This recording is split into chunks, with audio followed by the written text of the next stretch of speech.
کہ وقال الرسول یا رب ان قوم اتخذوا ھذا القرآن مہجورا، رسول فرمائیں گے کہ پروردگار میری قوم نے قرآن کو چھوڑ دیا تھا۔ یعنی ان کی بول چال، ان کا لین دین، ان کے معاملات، ان کا لہجہ، ان کا رویہ بتاتا ہے کہ وہ خدا کے بندے ہیں۔ یعنی یہ ہے جن کی صحبت اختیار کی جائے یا جن سے رشتہ داری کی جائے، یعنی یہ نہیں ہے کہ وہ یہ سمجھیں کہ اپنے بچوں پر تکبر کریں، غرور کریں، فخر کریں، بلکہ وہ یہ کہتے ہیں کہ پروردگار ایسی اولاد عطا فرما جو آنکھوں کی ٹھنڈک بن جائے۔ اگر ہم نے چند نمازیں پڑھ لی ہیں تو ہم پاکیزگی کے اعتبار سے خود کو پتہ نہیں عرش پہ سمجھتے ہیں اور لوگوں کو فرش پہ جینے نہیں دیتے۔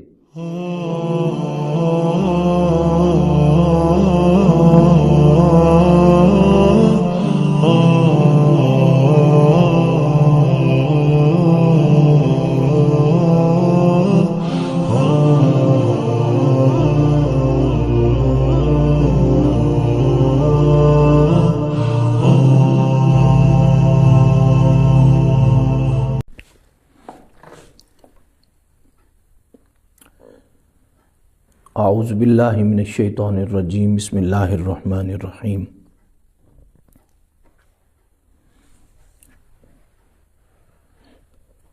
محترم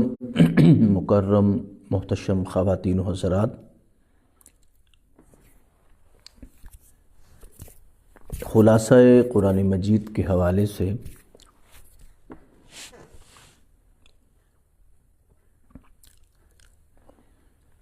ہمارا آج 19واں پارہ ہے، جس کا آج ہم نے خلاصہ قرآن مجید کے عنوان سے ہم نے 19ویں پارے کے خلاصے کو بیان کرنا ہے۔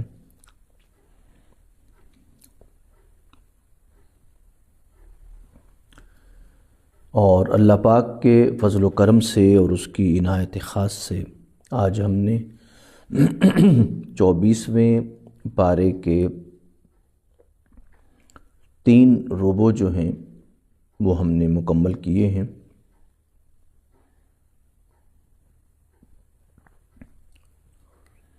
یہ اللہ پاک کی توفیق سے ہی سارے معاملات ہوتے ہیں اور اس کے کرم سے ہی سارے امور طے پاتے ہیں۔ آج کے 19ویں پارے میں قرآن مجید بڑی اہم باتوں کو بیان کرتا ہے، اور ایک آیت پاک جو امت کے لیے بڑی وارننگ ہے، بڑی تنبیہ ہے،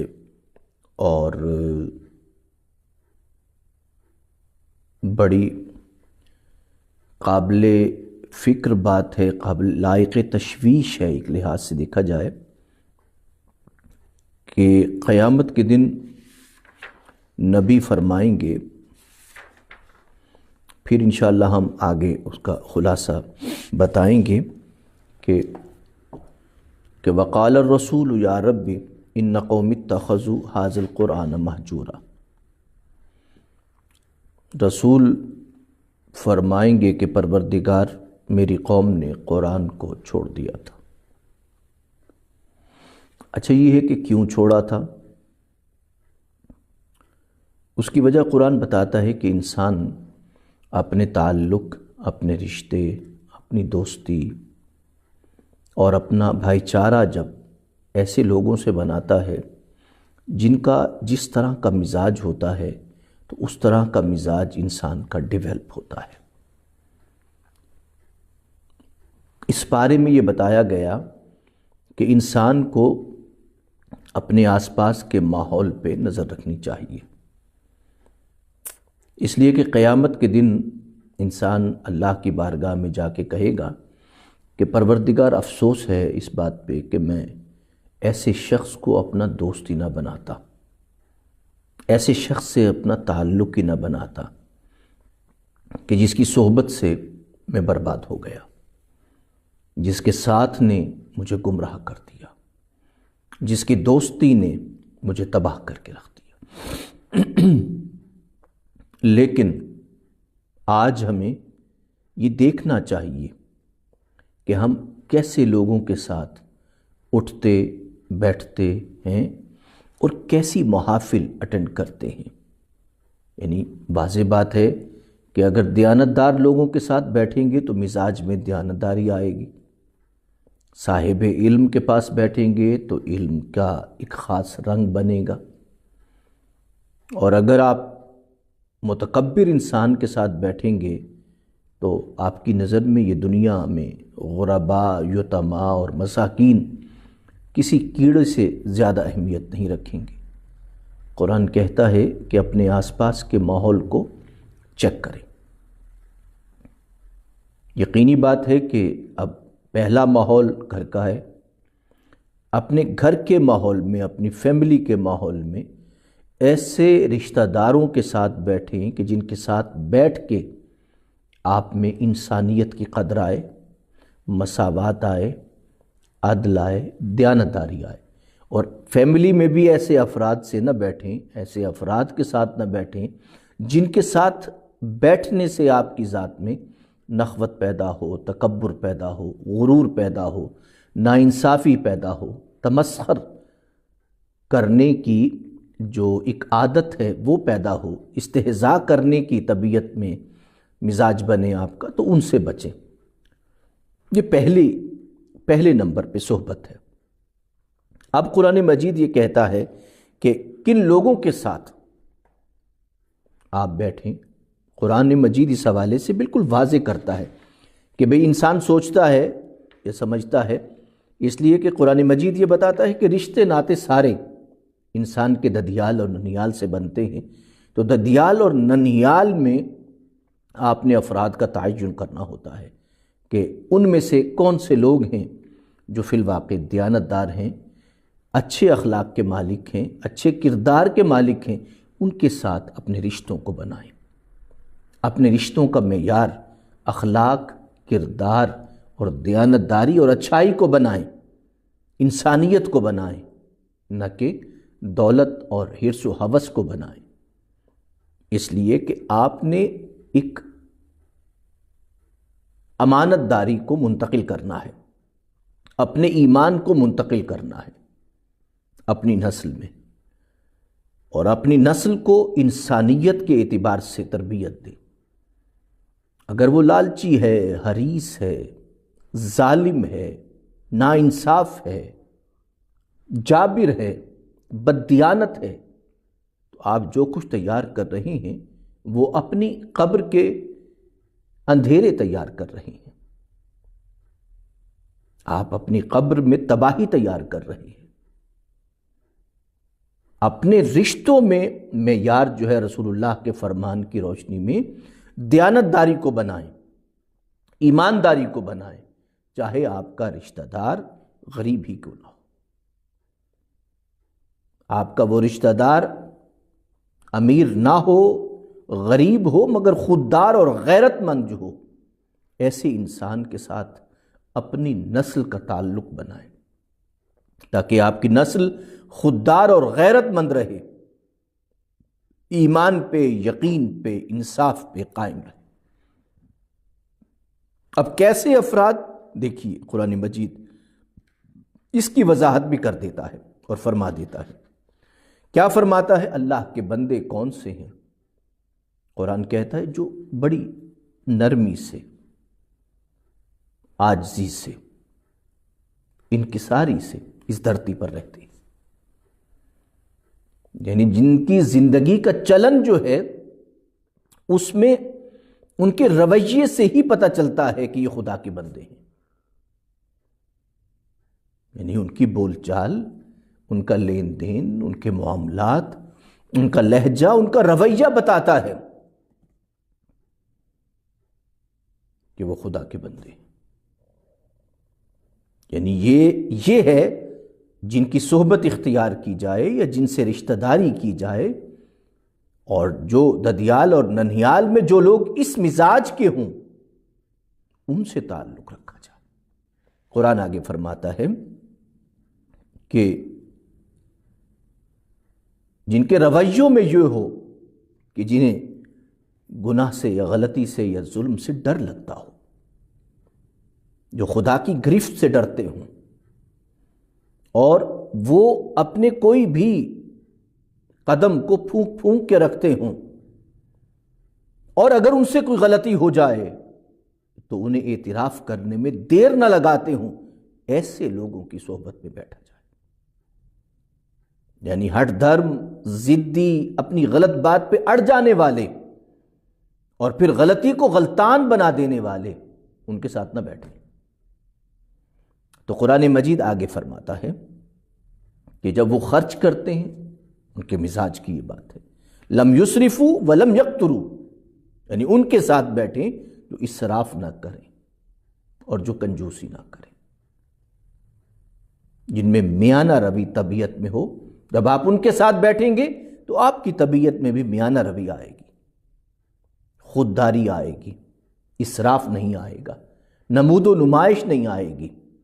تسنع نہیں آئے گا، منافقت نہیں آئے گی۔ ان کے ساتھ بیٹھیں۔ قرآن مجید آگے فرماتا ہے کہ جو جن کا بھروسہ اپنے رب پر ہو ان کے ساتھ بیٹھیں، جو بے صبرے لوگ نہ ہوں، جن کے کردار میں خاص خوبی یہ ہو کہ وہ جتنی مشکلات کا شکار ہو جائیں مگر ان کا ربط اپنے رب سے نہ ٹوٹے اور ان کا ربط صبر سے نہ ٹوٹے، اور کائنات کی کوئی طاقت ان کے ضبط کو توڑ نہ سکے، ان کے ساتھ بیٹھے۔ قرآن مجید آگے فرماتا ہے کہ انسانی جان کو اہمیت دیں،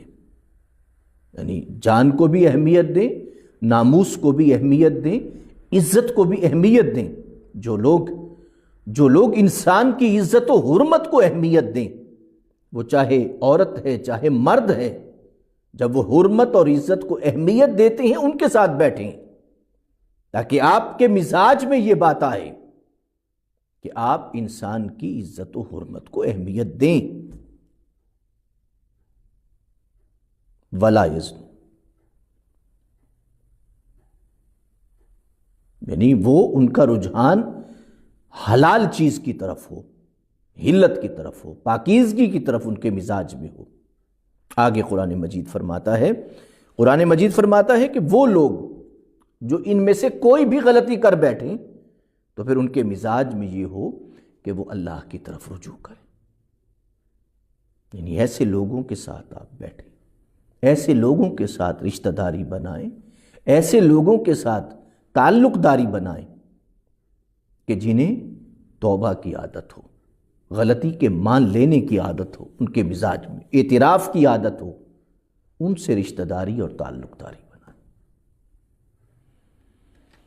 اور قرآن مجید آگے فرماتا ہے کہ جنہیں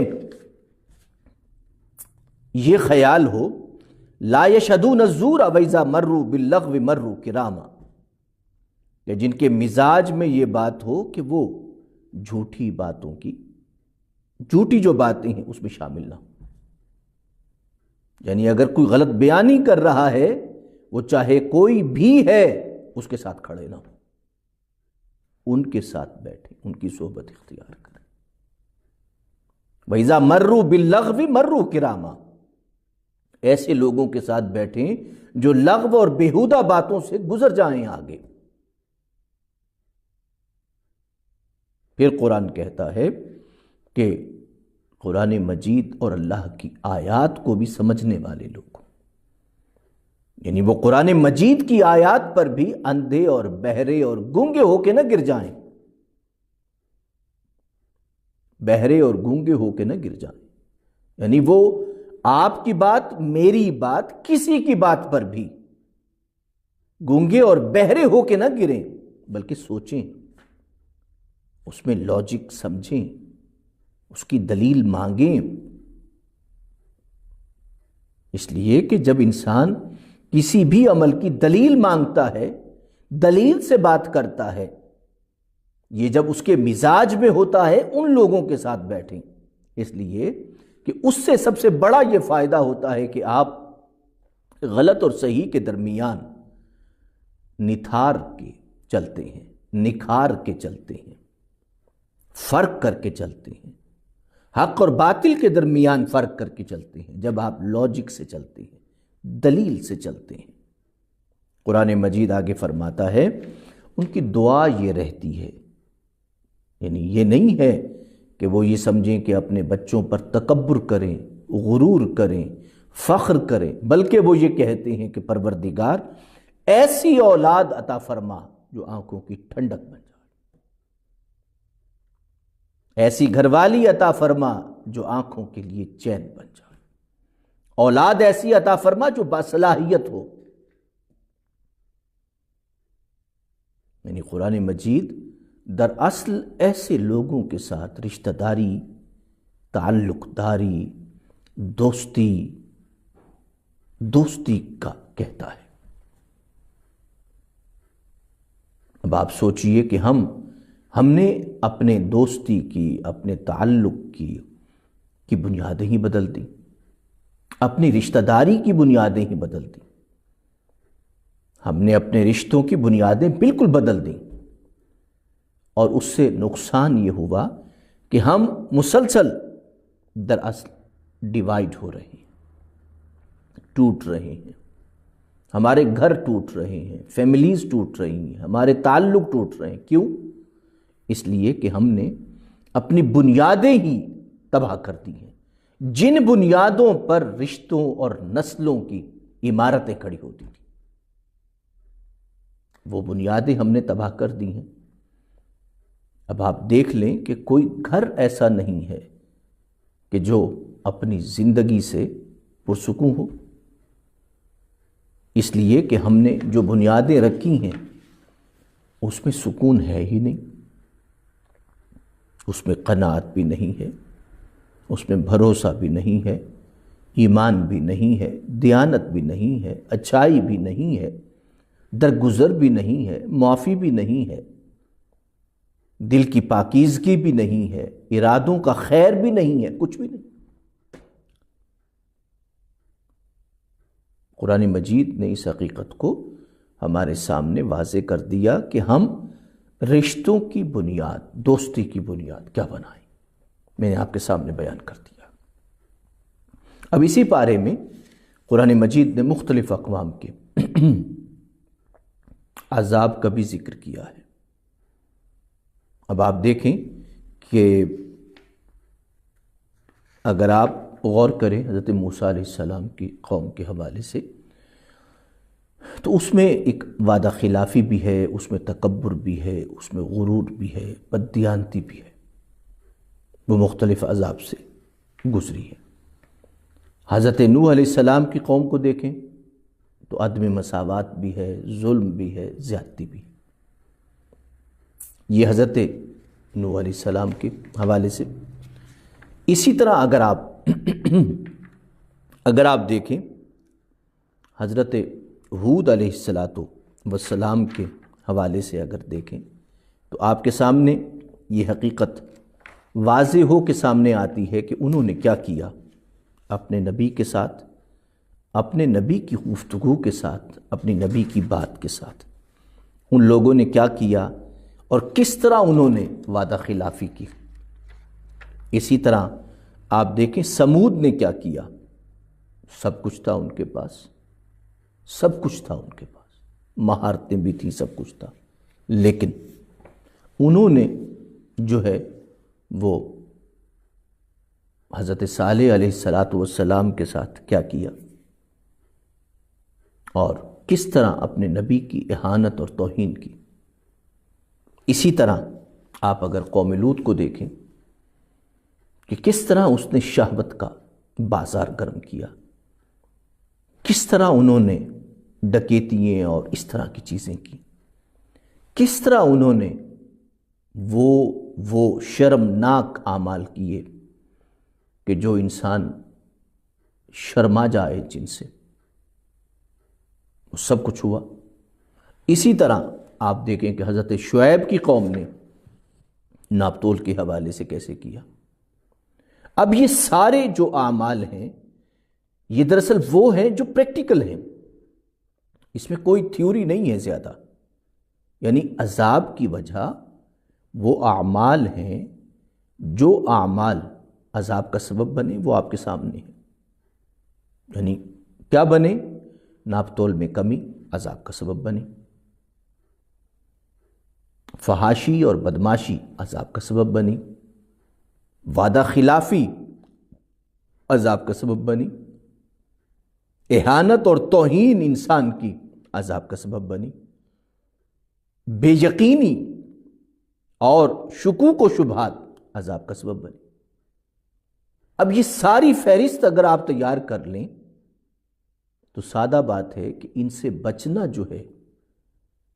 یعنی وہ باتیں جن کے کرنے سے انبیاء کی اقوام پہ عذاب آئے، امت کو ان باتوں سے بچنا ہے۔ اگر وہ ان باتوں سے بچ جائیں گی تو یقینی بات ہے کہ خدا کے عذاب سے بھی بچ جائیں گی۔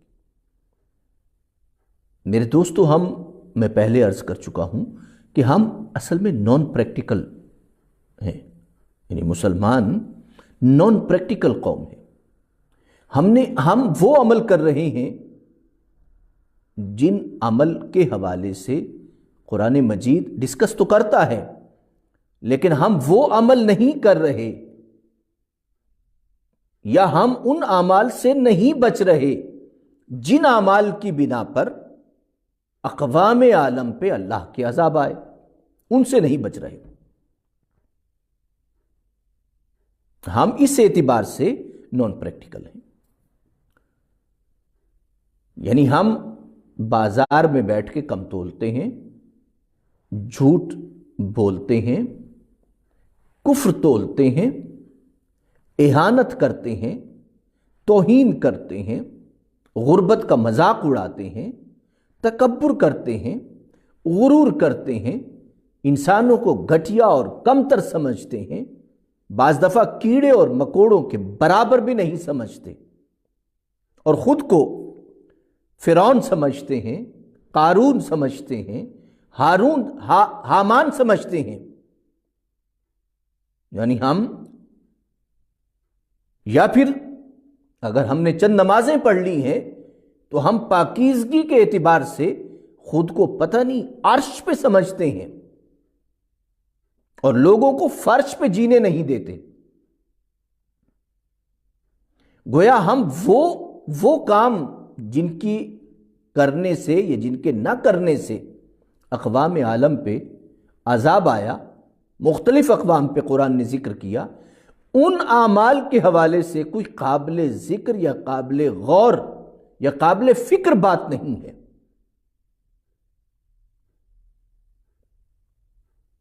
ان پہ غور کیجئے نا، لیکن ہم وہ دیگر اعمال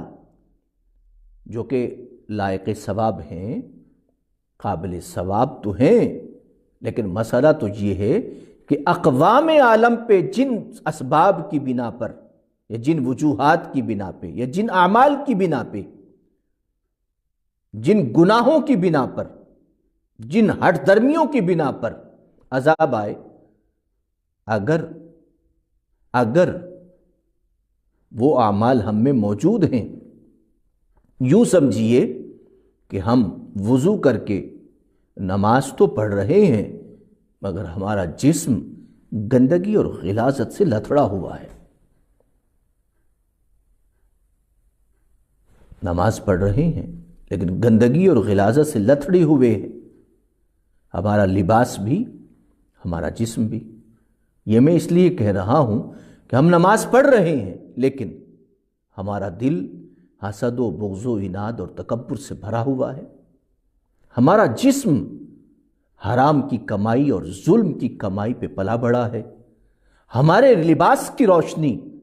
دوسروں کے حقوق مار کے آتی ہے، ہماری گاڑیاں، ہمارے گھر، ہماری کوٹھیاں، یہ سب کچھ اگر ظلم اور حرام سے بنا ہے تو سوچئے کہ اس کا مطلب یہ ہے کہ ہم خوبصورت لباس میں تو ہیں مگر اس کے اندر جو ہم نے حال کیا ہوا ہے یا اسے جس مال سے بنایا ہے، اب بتائیے کہ لباس کا کیا حال ہوگا۔ ہم اس اعتبار سے نان پریکٹیکل قوم ہیں۔ اس لیے کہ ہم نے وہ اعمال تو چھوڑے ہی نہیں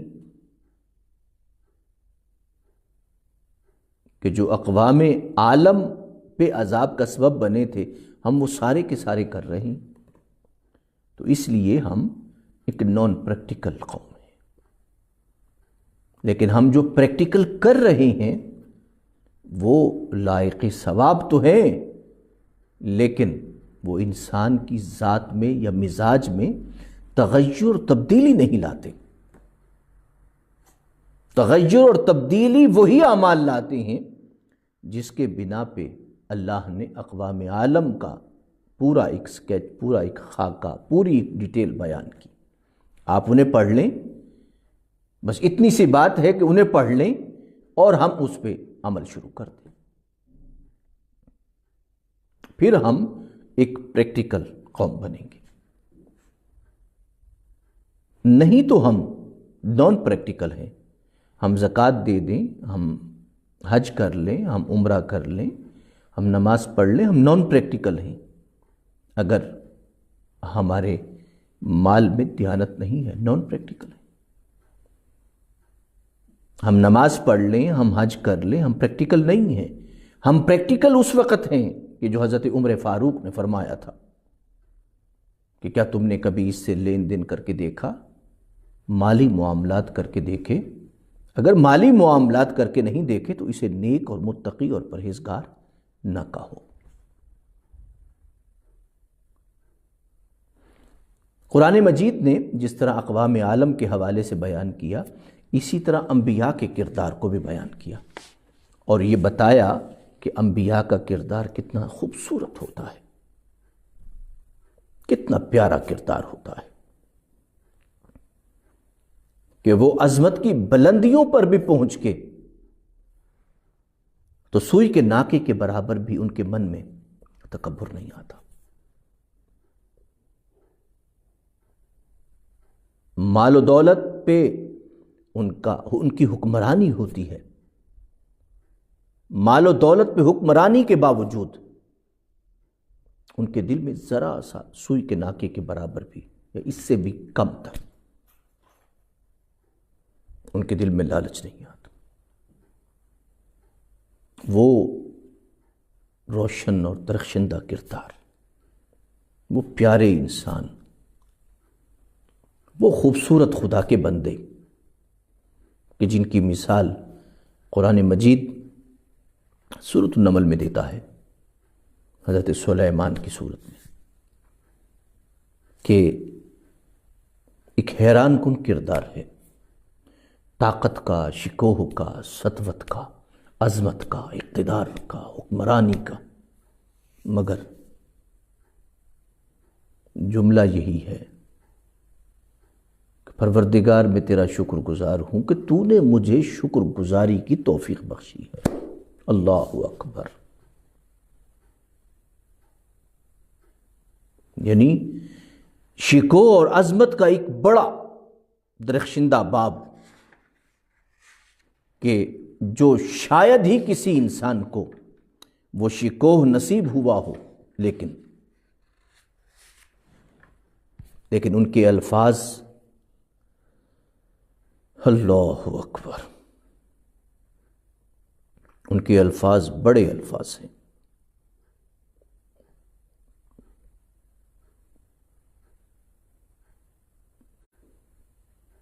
کہتے ہیں کہ سب کچھ ہونے کے ساتھ کیا فرمایا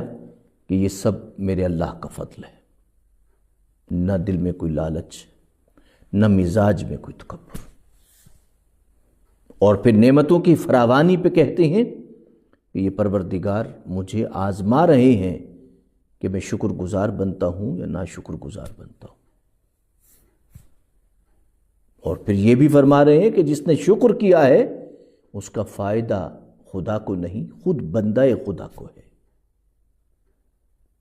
اور اگر ناشکری کی ہے تو اس کا نقصان خدا کو نہیں، بندہ خدا کو ہے۔ گویا قرآن مجید